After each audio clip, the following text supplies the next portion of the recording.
You got to think it's a whole mess because, I mean, it's a tragedy in itself when we lose a human life, especially that's so talented and well known. But then you have, family members, they're fighting over their fair share, and their label, whether or not they're dead, their name is still on that contract that they signed. And so the record label arguably fill that contract and make their money off of it, and which is the sad part, because they have money to make back that they have invested into the artist.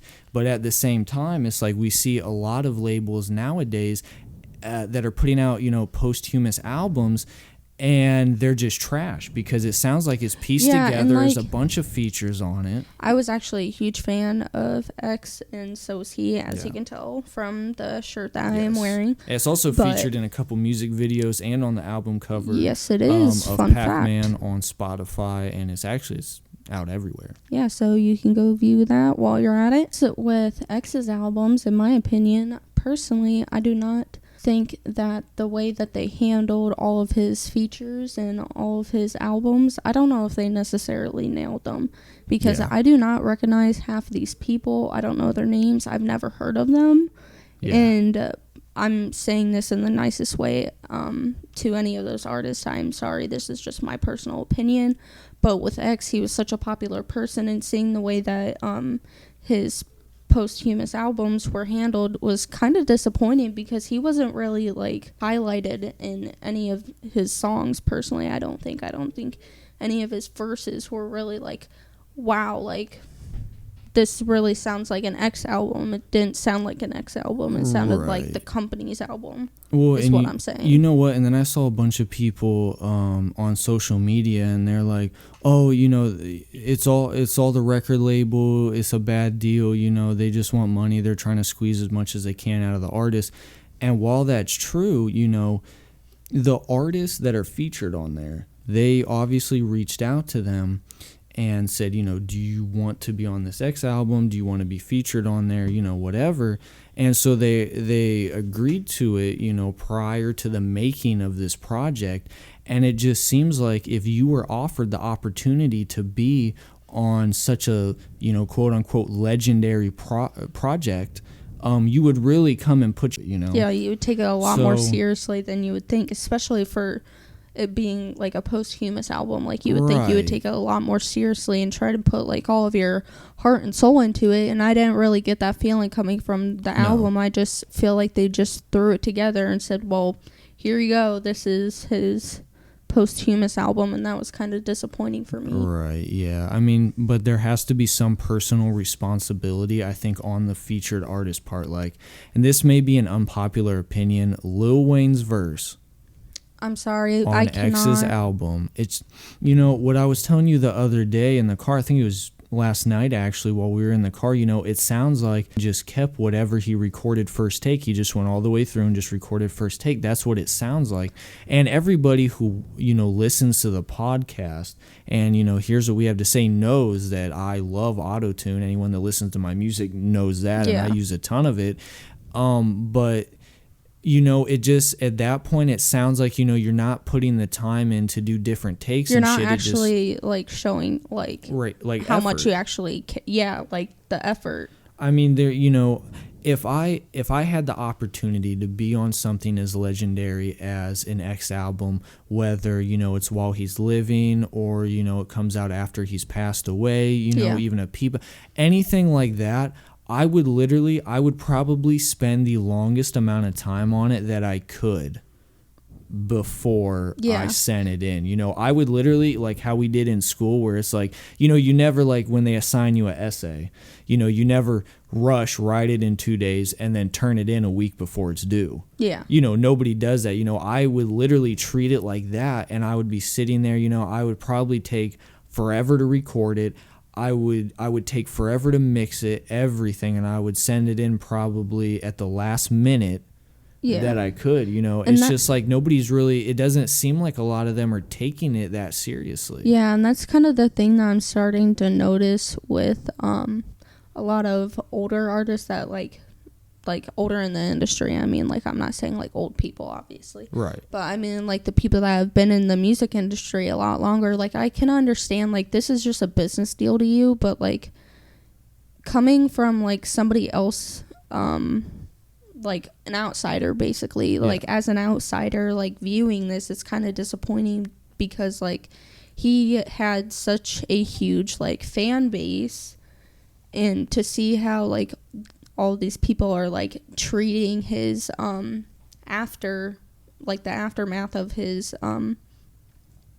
popularity, I guess. Right. Like, it's kind of disappointing to see how they handle it, and I wish that they would actually like do it like the way X would, like make people realize like, wow, this actually is an X album. This is actually something I can imagine him making. Yeah. And with all of the stuff that's going on, like, yeah, I think the donations and like the NFT things that like X is doing, I think that's absolutely awesome. Like, I think that's cool that people are actually like donating all this money and actually like doing it towards like a really good cause. But like, I don't know. You know, it's not every just basis is covered, and I guess, you know, at its truly most basic form, I suppose it really is, you know, all it comes down to is just a business deal. But after an artist passes away, it's not just a business deal anymore. You are being trusted to handle their legacy for them because they can't anymore. Exactly, you know? and it also like reflects who album, you. It reflects on not only you, but it reflects on the artist. If you send in a shitty verse for the new X album or Peep album or Mac album or something like that, not only does that reflect on you, that reflects on the artist. When you are featured on a posthumous album like that, you have a responsibility in treating this artist's legacy with care because he can't do it himself. He's not there in the studio, you know, listening to the verse, and, you know, he can't be like, oh, don't put that on the album. It doesn't meet up to the standards. Yeah. Don't use that beat. It doesn't meet up to the standards. You know, they're just winging it. Right. It's now, instead of the artist who's motivated by, you know, whatever it is, you know, by family, you know, friends, you know, just by their own determination, whatever it is, now it's being handled by people who are only motivated by money, and that's the issue. Yeah, and that's kind of what's disappointing is, like, the more I look into it and the more we realize in the music industry, it's not really even about, like, anything about, like, it's not really about like having fun in the industry. It's not about like making the music. It's more like who's gonna make the top charts, who's gonna be invited to this charity, who's gonna be invited to perform live on television. It's really just like that kind of thing. It's like, oh, we have to find someone who can be put in the public eye and not have anything like bad come from it. So like, for example, like the whole DaBaby thing, like when he said all of those things at Rolling Loud, like he was taken out of the Rolling Loud concert. I'm pretty sure he almost lost his deal with his record deal. Yeah, I think he almost lost his record deal because of that, and that's kind of crazy. And who gets canceled and who doesn't, I feel like it's really picking and choosing. Like with the whole X thing and like all of the artists that were on his album, I honestly don't think that they should have just thrown that out there and been like, oh, okay, well, here's this, hope you like it. And that's the reason there's so many, like, I guess, quote unquote, like copycats in the industry, is because you know, people are like, oh shit, you know, if I can match what DaBaby's doing, if I can sound like Lil Baby, if I can sound like Lil Durk, if I could do something like that, then I'm gonna blow up. And so it's an industry that's it's really just promoting the same sound, because it's like, okay, you know, people see, they think that this is either the easiest formula that'll work or the only formula that'll work, because they think, you know, doing something that's completely unique and out there, you know, it might not get a lot of fans right away, because especially if it is, you know, a sound that's kind of testing the grounds of certain genres and whatnot. And, you know, so people, they're either scared to go out of their way and create something unique that people haven't heard before, because the whole industry isn't unique at all. That's the biggest thing that I've noticed. It's just like a lot of people repeating themselves. It's just like the same artists saying the same things to the same beat. This is just my opinion also, so you don't have to agree with me necessarily, but like personally I feel like there's not really any unique artists that are, like really like there will are be pulled when from like my point of view, like to pull away from the other artists. I can't think of anybody who is necessarily different from anybody else. Well, there's not going to be until we start awarding uniqueness and creativity. Right now, we're, rewarding and looking up to the people who kind of do the same thing. So why would there be an incentive to do anything else? Why would you go through all the work of, possibly having to build up a fan base for a decade before you even get a good check? I mean, what is the incentive for that at this point? I think it's really just the way that the industry has been shaped today. And, there's so many things that determine the sound of popular rap today, and whatever those may be, it doesn't matter. But this is where we're at today. And right now, I don't think that we are rewarding uniqueness and people testing the waters as much as we should be. And then I'm like, this might be like set apart from that, but what's your first thought when you think of the music industry? Like, I mean, I just think of, I think of the top artists, that would probably come to the mind of a lot of people, just like the people I mentioned. You think of DaBaby, Lil Baby, you think of Dirk, you think of all these people, Hood Rich Quan, all this stuff. And, you're not really thinking about people who are testing the waters.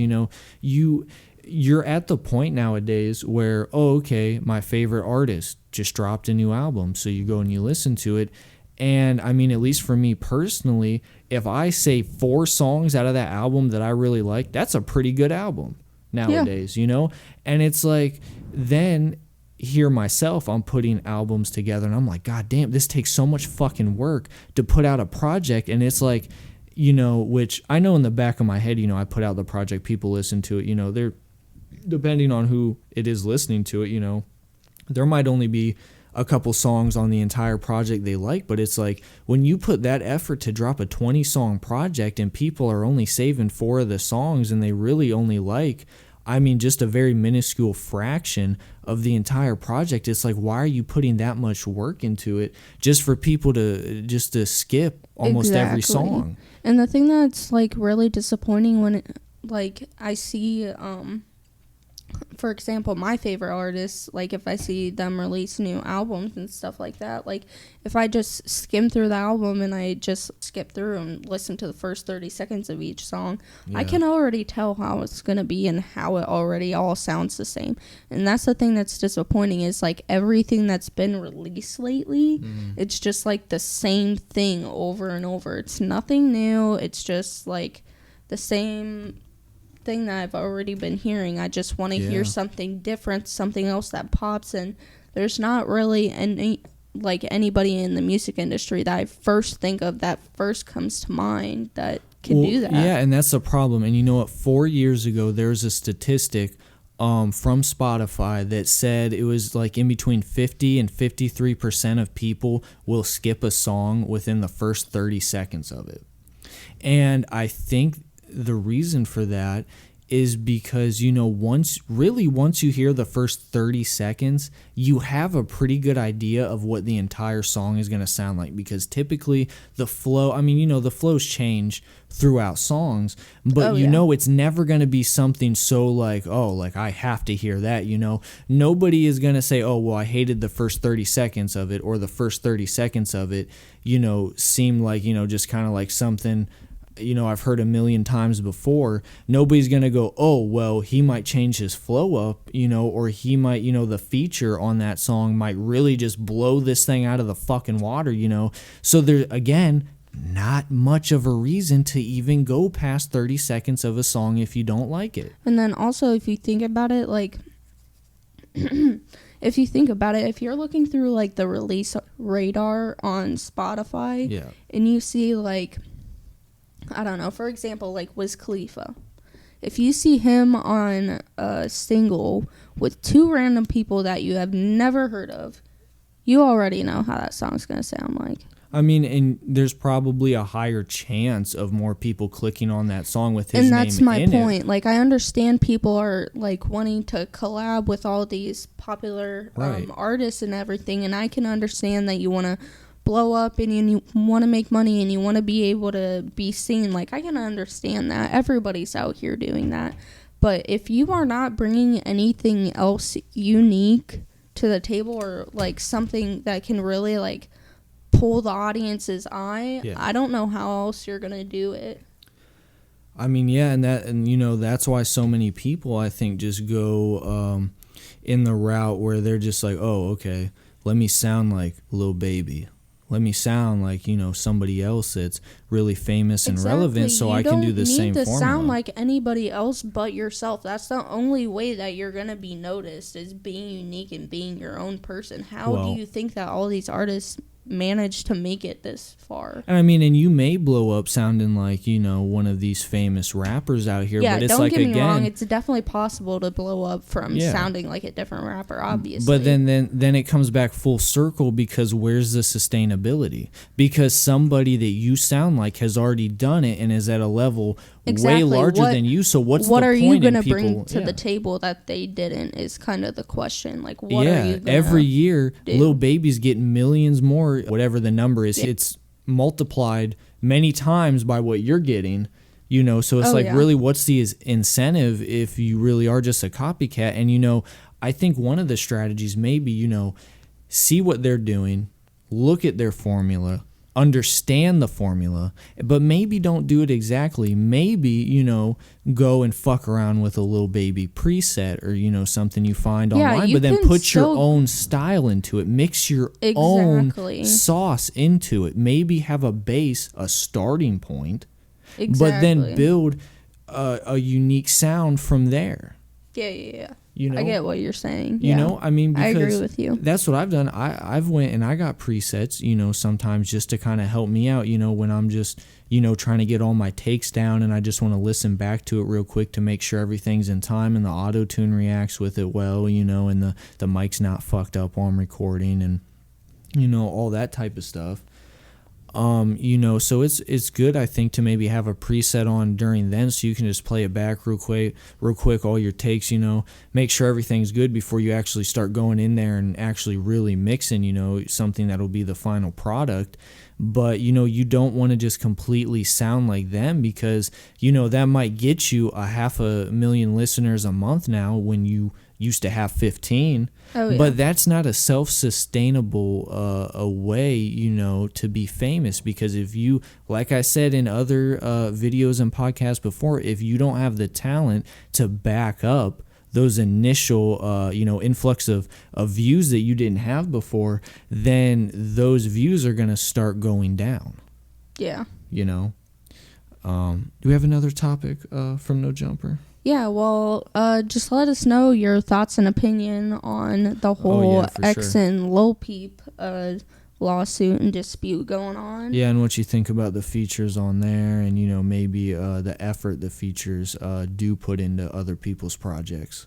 Yeah, but as we were going through the No Jumper news articles, I found another one that I also thought was kind of cool, but apparently Apple is working on a new technology to help detect depression.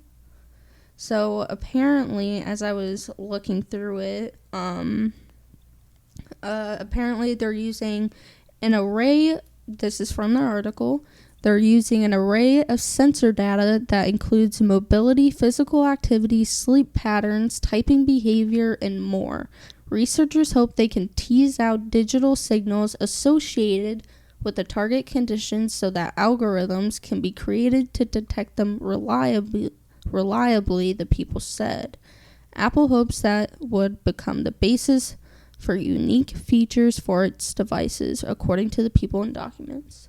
So what is your personal opinion on the whole Apple detecting your depression and all that? Well, okay, so it said sleep schedules, and what else did it use?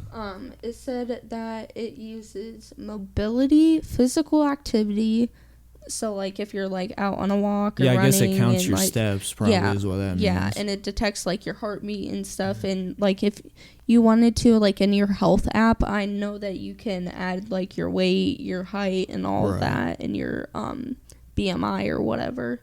But it says that it detects mobility, physical activity, sleep patterns, typing behavior, and more. So, like, I'm thinking more like stuff that you're looking up or stuff that you're viewing, like that kind of stuff. And then also it's like tracking your heart rate, your steps, like what you're doing. Well, I definitely think that's interesting, but it does sound like that only works if you're going in and kind of updating it with the manual data. Yeah, and or then if also you're going into your settings and like turning on, like, you know, keeping track of your sleep or whatever. Yeah, and then also going along with this, a few years ago, back when me and you were in high school, our principal said apparently, like, through this whole freaking assembly and everything, apparently he was trying to say that phones cause depression.